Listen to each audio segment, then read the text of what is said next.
Hey everybody, I want to hop on before I get into the meat of this video. Just to let you know, over the next couple of weeks, I'm going to be sharing some IG lives that I have done. At the time, it was in support of I Am Open to Love, which is my journal that is in my notes. It is a love to work on the internal love so you can have better external love. It is a great journal. One of my friends calls it a workbook. I think I put it on the cover that it was a journal workbook because you are going to have those things where you can kind of free write. But there are also some exercises, some things that you need to do so you can kind of get to different points in the journal. But all that being said, I'm going to post these IG lives I did centered on love a couple of years ago. And I'm talking about things like love and career, love and trauma, love and illness, and being young and in love.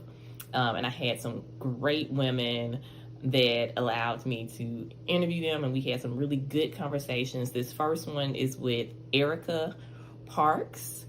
Erica is a serial entrepreneur.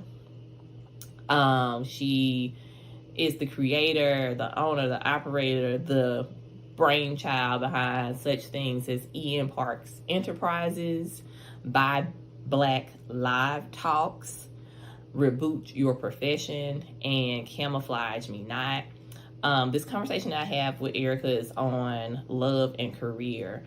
And we really get into like trying to juggle your career and falling in love and dating and the changes we saw when these two worlds kind of intersected, the good, the bad, and the ugly. So I hope this conversation is helpful. Let me know your thoughts in the comments. Let me know if you think we need to bring these conversations back in some form. You might hear some things about an event that Erica and I were promoting in support of the journal at this time. So just be mindful, it's not happening now. This is a couple of years old, but if you would want us to do, we have played around with thinking we should do some other type of event, maybe like a brunch or some type of meet and greet or a mixer. Let me know those thoughts in the comments as well. Enjoy. Hey, she is online. Hey. Hi, great people. Thank you for joining us. Yeah, we got some folks on. We have some awesome people on here to talk about love and career. So, hey everybody, I am PM Kester, of course, host of the How to Take a Break podcast. Tonight's conversation is going to kick off a week where we have a roster of wonderful people. Kira from Moms and Martinis is going to come tomorrow and talk to us about love and trauma. Aisha Mallory is going to talk to us on Wednesday about love and divorce, and Lauren Maria and Jess Tummy are going to talk to us about being young in love and love and illness. But tonight, I have Erica Parks with Camouflage Me Not, and we are going to talk about love and career. Erica, how are you doing? I am doing great. Ran out of one room into another. I was in there like, I was just talking with her on Facebook. And so if you guys are on Facebook, look at Camouflage Me Not's Facebook page, where we just hopped off of Facebook Live talking about our event that's coming up on February 24th. I Am Open to Love, and it's an interactive event. We are talking about this book, this wonderful workbook journal. But, we're having real talk with single people, married people, divorced people about love and relationships, and we are actually going to do a standard exercise from this journal. But tonight, we're talking about love and careers. And so I think before we even get into the question, I will start off with, so I am a scientist in the government, and I have a master's in public health. Erica, let the folks know your background. I am a public health practitioner. I am the CEO and founder of Camouflage Me Not and EM Parks Enterprise. All right. So it sounds like two career women, two busy career women. Two busy career women. And that leads to the first question, which is, how do you think your career or career just in general, if we're not even just using you, how do you think that impacts relationships, whether it's your familiar relationships, your friendships, or your intimate relationships? It impacts it a whole lot. I'm going to talk from experience. As you strive in setting your intentions to reach your goals, living in purpose, all of that. When you're living in purpose, it matters who your friends are, because those are the people that you pick. Right. Your family, you don't pick. You got to deal with them one way or the other. Well, you can set some okay. boundaries. You can set some boundaries, but that's family. But friends, you get to pick those.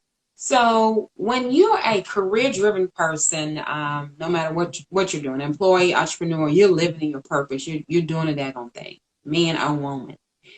You have to have friends in your circle that understand your vision and where you're going, and vice versa. You may not be able to talk every day. You may have a talk here, a text there, and when you do connect, it's like we pick up where we left off. We have to know that. We have to understand that, because our careers, when we're talking about living in purpose, and that is my alibi. We're talking about living in purpose. It requires a lot of us. And so you need people around you that are going to bring you good energy, good vibes, and you need to bring them the same as well. So it matters who's in your circle. What I found as my circle changed, it got smaller. I am a outgoing person. I love people. I love to help folks, but I bumped my head a couple times in the friendship circle and learning that everybody can't go with you. And so when you are driven, if your friends are not driven to achieve their goals and dreams, meaning they're not putting anything in motion, they're just talking about them, there's going to be some friction, because the first thing you hear is you're acting funny, or you think you all that because you got that promotion. Mm-hmm. I don't hear from you anymore. But a real friend that is about their business understands you're not acting funny. You got a promotion. You have more responsibility. You had to shift your plate. They understand that I can't talk to Failure all the time. She has projects. She has meetings to prepare for. It's understood. So when we do talk, when we do put that girlfriend time on our calendar, we have a ball. It's like when we got together and celebrated the year of your anniversary. It was designated time to do that catch up. But we can't do that every day. We couldn't do what we did that day every day. That's just not going to happen like that. That's true. And it's very true. And I'm looking at some of the comments, and Monza Martini says, that's true. My friends' ambitions have to match mine. And that's correct. I went to a morning session when I was getting up at 5, and Erica knows when I was getting up at 5. I was telling her about that. But this young woman, Kathy Council, she's a relationship person. And she talked about how so many times we think that our friends, everybody's going to stay with us. We're going to be friends with these people forever. And I think that's the deal with relationships, right? And being open and love. Learning how to love people where they are, and recognizing that these people are not always going to go with us. Sometimes the mentor that we have may actually end up becoming our friends, because we're going to rise and probably going to meet them at that level, where our other friends may stay down here if, like what Moms and Martinez was saying, if our ambition doesn't match. And so that's another thing too, when we think about career and our relationships, is really just looking at our circles, our circles, like you mentioned, looking at our circles, and then recognizing that just because I have been friends with you since kindergarten, you're my friends from hometown thing, but I may have another layer of friends, another layer of relationships, my work friend relationships, because those people and I can talk about work. We can talk about, girl, that woman knows she was driving me hard at work today, and these folks don't let me get to, you got to have that friend. Or you might have your other set of friends, them your ratchet friends. Those your friends, you like, we can go make some trouble on a Friday night. those that are friends. But recognizing how am I going to love these persons? What is my relationship going to be with this set of friends versus that set of friends? Right. Scheduling what time for that, and matching those ambition levels and recognizing people for where they are. But I also wanted to pivot this because we've talked about friendships, and that's a wonderful thing to talk about. But what about your intimate relationships? So being a career-driven woman, and I'm looking here at some of the people that we have in the comments that I know, and I got some career-minded followers on here. I got some boss ladies on here. So when we get to a certain level, because there have been stats, especially about Black women, and you know, we're the most educated subset of women, but how this is impacting our relationships, our dating pools, our marriages.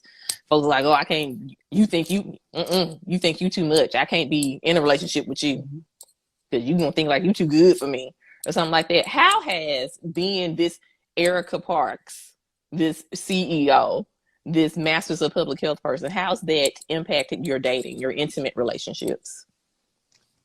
It has impacted a whole lot. So when you talk about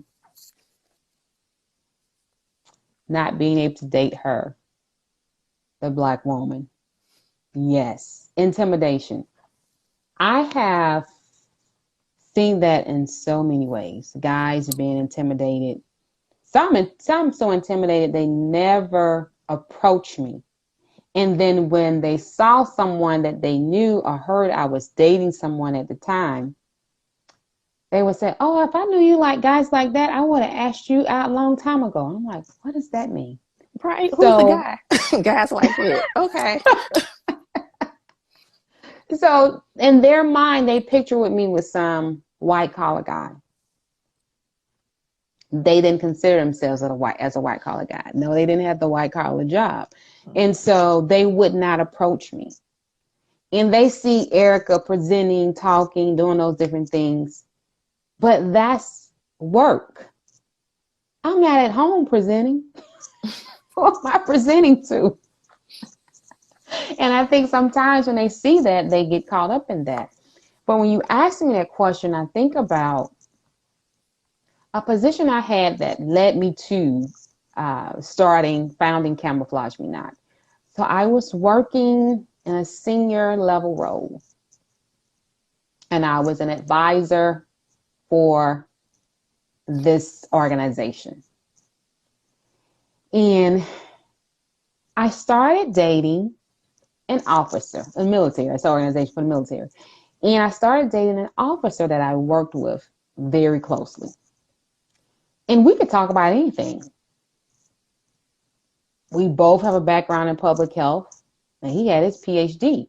But we could talk about work. We had similar hobbies, so we vibe very well. So starting to date was easy in dating him because there were so many things that were icebreakers. So it's like talking to your friend. And you're able to let your hair down because you already know, because you have all these commonalities of, yeah, I can talk to you about this because you can relate or you can help me in this area. So it was beautiful.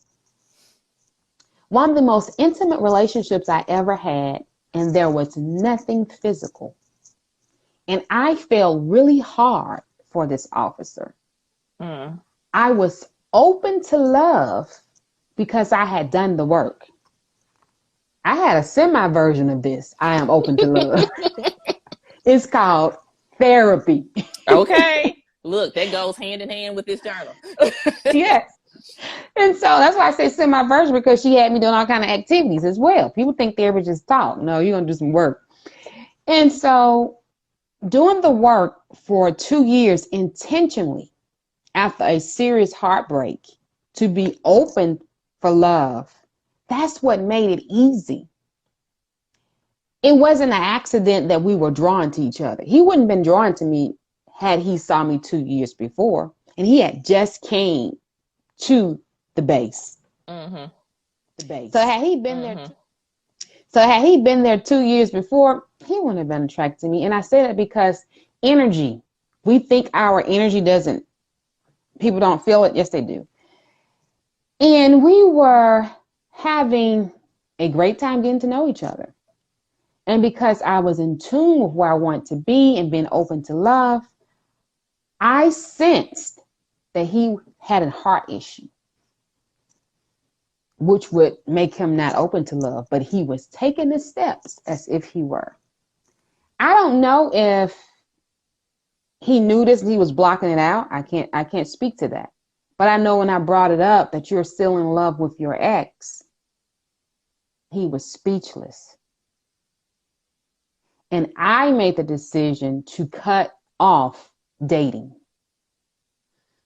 Because for me, doing intentional work, knowing what I want, I don't have time to play. And me seeing that you have heart issues that you haven't resolved and you've been out of this relationship for a few years, if that person decided today they wanted to get back together, you would leave me in a hot second. And so why be vulnerable? As much as it hurted me to not be going on these dates with, and there was a friendship too. I knew that I had to have boundaries. Mm-hmm. I had to create a wall. And I had this conversation verbally, not through text, man and woman. I cannot continue to go out with you because I really like you. And he told me, I really like you too. That's why I asked you out. That's why we started. And then I realized that I need to be careful with you. So that let me know he knew he had heart issues. Yes. I need to be careful with you because I respect you too much. Now that felt real good because I've been on the other side because I hadn't done the work, knowing that that guy wasn't into me like that, continued to go out, being vulnerable, allowing myself to get caught up. That's not healthy. Where I'm at, time out for that. So, well, I will stop you there because what you said something, and I don't want us to miss over that because so I'm looking at the comments and they was like, when you're healing, you see things differently. We're not dating trauma buddies. Relatable content, because it is relatable content. It is, and I think it circles back around. And I'm curious as to how this circles back because you stopped it this time. You recognized like, you ain't healed. You ready to set me up for the okie doke. But before you had been in this situation.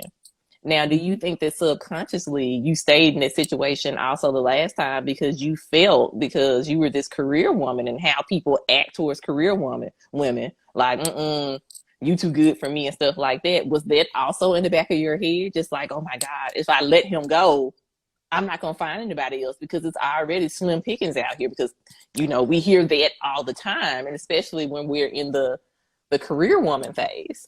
So do you think that was something that guided your dating? And if you stayed in these relationships that were going nowhere in the past? I was in love. And when Erica's in love, the old Erica, when she was in love, she just, the stop sign is red. No, it's not. It's green. It says go. The career woman says, you can take this. Keep doing what you're doing. He gonna see you're a great woman. It doesn't matter what you're doing. They're not into you. He's just not into you. That's a song, a movie, or something. But yeah, it's not. And going through therapy helped me to realize that it was deeper. So when I went to therapy, my therapist had me to do a genogram. Okay. All right. Tell us what that is. And so a genogram is deeper than this family tree, mama, daddy, grandma. She said, that's basic. I want you to plot on there strong bonds and weak bonds. Who's married? Who's divorced? Is there any abuse in the family? Any addiction? Any sexual abuse? And by the time I finished my Christmas tree, that's what it was, because I had to color code it. It was a Christmas tree.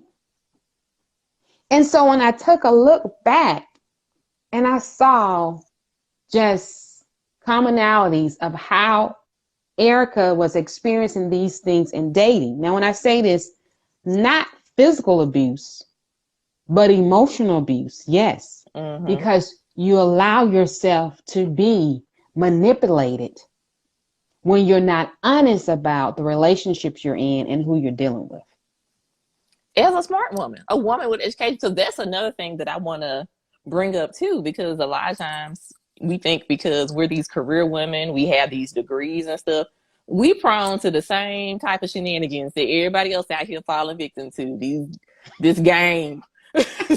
These like, well, these dudes holding on, bringing their baggage and they issues, and we up there like, well, you know what? Maybe if I do just keep cooking for him and stuff, he'll see me. He'll see that I'm here. Let me go ahead and pay. I had a friend who sat there and paid this man's bills, and she didn't. Once she finally told us about this, we was like, "Oh my God, girl, why did you not tell us?" We would have said, "Stop paying this man's bills," or whatever. And you can't. I told people like we can't fault her for that, because how many of us have, like, we may not have been paying his bills, but we was up there picking up his kids. We was ironing his clothes. We was doing all this stuff, and we smart. It's not like we're dumb women. We are highly educated women. We're smart on paper, but it's like that head and that heart gets together. And it's like Erica said, that stop sign was green.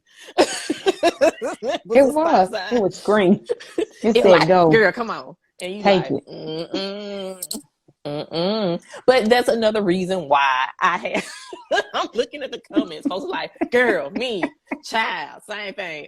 See, relatable content. But that's also why I had to start journaling. And this came up, and I told people, I mean, I really got to the point after I divorced and I started dating and seeing these guys, and then seeing myself flip, because you get people in your ear. And I recognize I'm not at the same place dating wise as some of my other people. The stop sign was green. It was green. I promise you, sis. It was green. I was at the same place, but I was getting manipulated by, I'm like, and I'm too smart for that. I know that. I tell people not to do that, but I was falling into some of these traps at my big old age. And I had to write this stuff down and go. My therapist even told me at one point, the guy that I was dating before I got into this relationship, she was like, she called it from the very beginning. And I was writing about it in my journal and was reading her some of the entries. And she was like, well, she said, you're just dating him for fun. And I'm like, no, I think there could be a future here. And she was like, oh. She's like, look, she be sitting there drinking her coffee. No. She said, so do you just write in this journal, or do you read the journal back? Are you reading the notes? Or we just up in here or whatever? But that's why. It's because I really did. I took a break and started reading the journal back and was like, girl, you stupid. That stop sign was red. There was several red. There was a red sign. There was a stop sign. There was a stop light. There was a man with, like, on the runway with the tarmac going, no. And I just went right on past all that. And I was like, fix them. I can do it. So everybody was like, we are tricking people. Narcissists are real. Yes, they are. And that was my thing. I was attracted to narcissists. And then when I pulled back, see, this is going to go into our conversations later in the week, where how I was in this pattern. And it went all the way back to family ties, family trauma. I'm trying to tell you. But so there you go. Stop signs. I want to add something, because the other thing for me was, I was doing, and I am doing what I want to do. And my family was a big deal to get an education. I'm a first generation college student. It's a big deal to get married. Not many in the Parks family have been married. We have a lot of people with children, but they have different fathers, haven't been married. And so this driven Erica, she was doing all the things she wanted to do. But the love life, like, okay, it's time. It wasn't adding up. And so wanting to come home to be able to share my success with someone. You're getting awards and you gotta take a girlfriend. You wish you had somebody on your arm too. Miss So-and-so went and her boo came in here and they was sharp. And you come in here by yourself with your girlfriend. That's me. And I wanted to have someone to share that success with. And so that had a lot to do with staying in relationships and getting into ones that I had no business even. I should have ran as soon as they said, hey, so took off running. But that makes sense though, because I think I was like that, and it was like that with my marriage before I got divorced. And I remember when I told family and some friends that I was getting divorced, because again, signs and wonders and all that good stuff. And career was one of the reasons too. The career and money thing came up at the very end for me. I remember I told him at one point, I was just like, oh my God, I got this raise or whatever. And he was like, that's nice, but you're going to always need me. Your money means, it's like, and I'm like, but I say that because when I told my family about that, they were just like, what you going to do out here without a husband? Mm-hmm. Mm-hmm. What do you, it's okay to be smart, but you ain't got nobody. You're going to be by yourself. What you going to do out here? A piece of husband. How many of y'all have heard that? A piece of husband is better than no husband. A piece of man is better than no man. That might be some Betty Wright. But a piece of man. The lies. It's better than none. And I think, and I think that's why it's so important to have this conversation. We talk about career women, especially Black career women, but just career women in general, because I feel like that's a lot of us. Like you said, you had the career, but then you didn't have anybody to go home and share it with. And then everybody in your family was like, oh my God, we like married, even though ain't nobody else married. So, but they want you to be married.